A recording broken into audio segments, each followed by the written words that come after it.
Hello， 大家好。今日我想做一個番茄雞蛋麥皮，咁鹹食嚟嘅。材料就喺晒度噶啦，有生菜、番茄、雞蛋、粟米汁，呢啲隨意配搭嘅。你中意加可以唔加，但係主打就係雞蛋同埋番茄同埋麥皮咯。咁我哋而家洗一洗啲嘢就可以做噶啦，好簡單，但係就好好食嘅。材料已經準備好晒噶啦。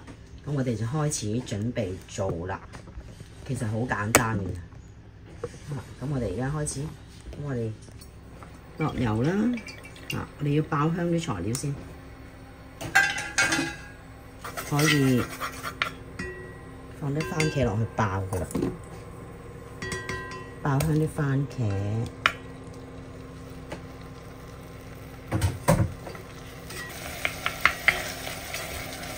你想係豐富啲咧，可以落少少茄汁落去。我中意落少少茄汁嘅。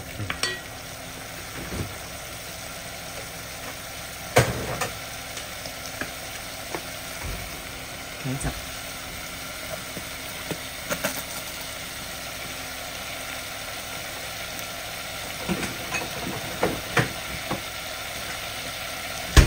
爆香晒佢。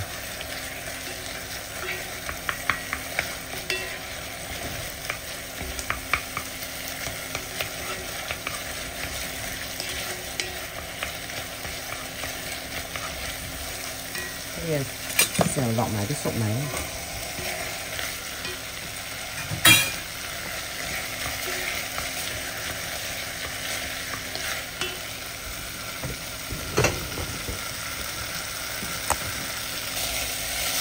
呢個時候你可以落水㗎啦，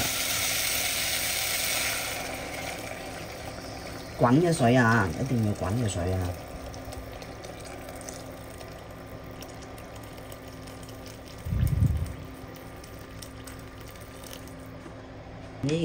用呢啲羹，呢啲鏟啦叫做3、4殼啦，即係睇你自己中意啦。即係你中意結啲要落多一殼咯。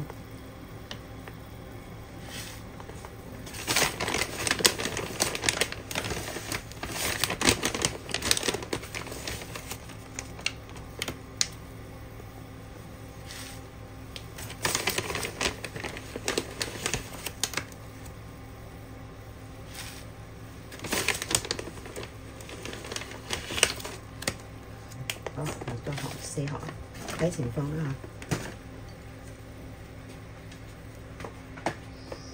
咁我哋就煮佢啦。咁你覺得唔夠結喎，唔夠結你再落多殼咯。擠啲火先，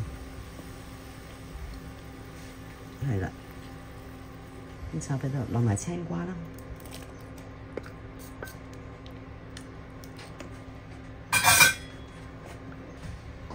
我最後都係選擇2個蛋，咁我哋就發勻佢先。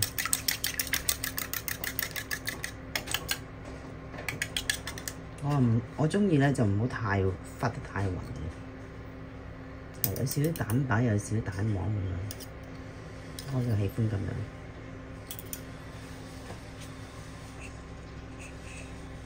落少少鹽落去。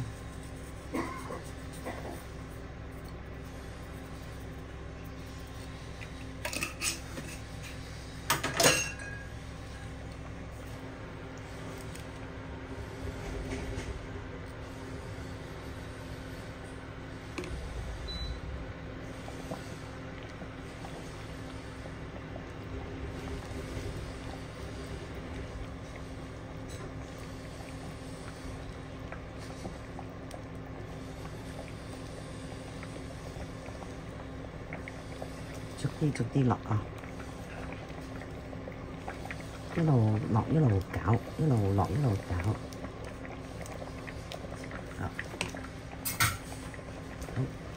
好，咁就煮完啦。咁我哋落埋啲生菜啦。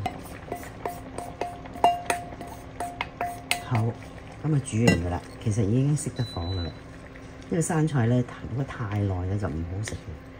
咁就煮完噶啦。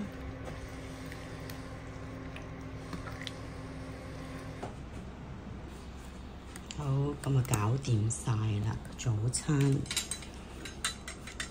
個麥皮粥，鹹食嘅，好好食㗎，大家可以試下。咁啊，加埋麵包啦、生果啦、茶啦，就係咁啦。食早餐，呢個麥皮粥，好好食㗎。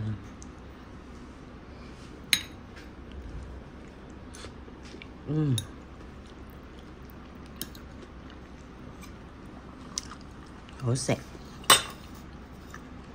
鹹味自己喜歡，